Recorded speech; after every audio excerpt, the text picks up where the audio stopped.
भी श्रद्धांजलि अर्पित करते हुए नजर आए हैं। संजय, आपके पास वापस आते हैं। समाजवादी पार्टी का ही नुकसान नहीं होगा, बल्कि कहा जाए कि राजनीतिक एक नुकसान जो है वो भारतीय राजनीति का, उत्तर प्रदेश की राजनीति का भी हुआ है। बिल्कुल शांतनु, कहीं ना कहीं जिस तरीके की सियासत नेताजी धरतीपुत्र कहे जाते रहे उन्होंने की है, उस सियासत का दौर लगभग अब खत्म हो गया है। आज के दौर पर आप सियासत के तौर पर देखें तो किस तरीके से राजनीतिक दल जो अलग अलग हैं वो कई विचारधाराएं तो तमाम दलों की अलग होती हैं, लेकिन उसके साथ साथ अब लोग अलग अलग दिखते हैं। उस हिसाब का भाईचारा या स्वाभाविक नेचर जो होना चाहिए, जिस तरीके से नेताजी करते रहे हैं, वो अब शायद देखने को नहीं मिलता है। वैमनस्यता आपसी ज़्यादा देखने को मिलती है। सत्ता के में बैठे लोग विपक्ष के लोगों पर आरोप प्रत्यारोप के साथ साथ निजी हमले भी करने शुरू कर दिए, जबकि मुलायम सिंह यादव ने जो परिपाटी बनाई वो सियासत की परिपाटी एक उदाहरण बन गई। उन्होंने जो भी सियासत की, कभी निजी हमले किसी तौर पर किसी भी नेता के ऊपर नहीं किए। ज़्यादातर छवि उनकी साफ सुथरी ही देखने को मिली। और सबसे बड़ी बात यह है कि पिछड़ों को, अल्पसंख्यकों को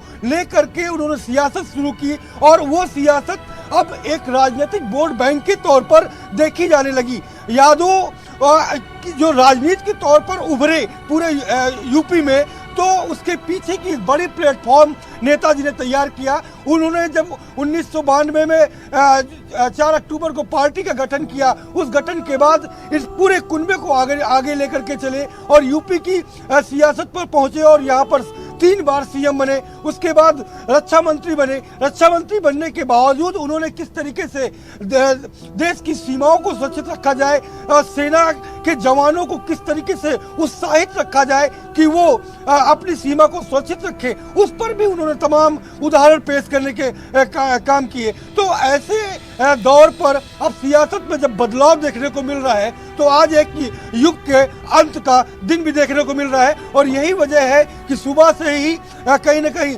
लोगों के साथ साथ आसमान भी रो रहा है और लगातार संजय, बहुत बहुत शुक्रिया आपका इस तमाम जानकारी के लिए। आप प्रतिक्रिया जो है तमाम आई है वो सुनाते हैं आपको। नहीं रही, नेताजी चले गए,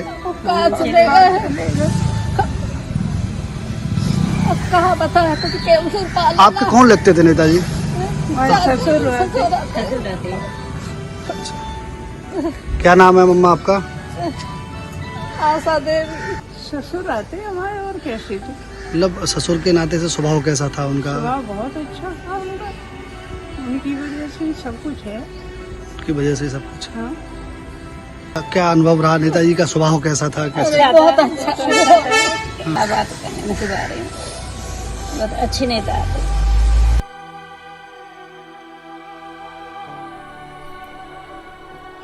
मुख्यमंत्री बने तो मैं गया मिलने, उन्होंने मुझसे कहा टोटाराम एमएलए मैनपुरी से 5 ही होंगे, तुम सहकारिता की राजनीति करो। तो मैंने नेताजी से कहा, हमने के बिरादारी, मैं तो सहकारिता जानता ही नहीं हूँ, हम सिखा देंगे। और फिर उन्होंने मुझे राजनीति से सहकारिता की। तो सबसे पहले महबूब विकास बैंक का आगरा मंडल का डायरेक्टर उन्हीं ने हमें बनाया, और हमको 31 वोट में 27 वोट हमको मिले।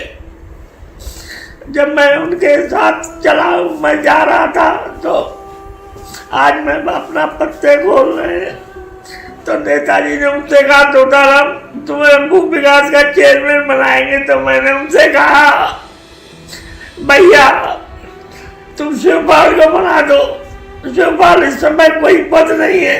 हम तो नाराज भी हुए। शिवपाल को उन्होंने फिर भूख विकास का बनाया, और मेरा जीवन जो कुछ है उन्हीं का जीवन है।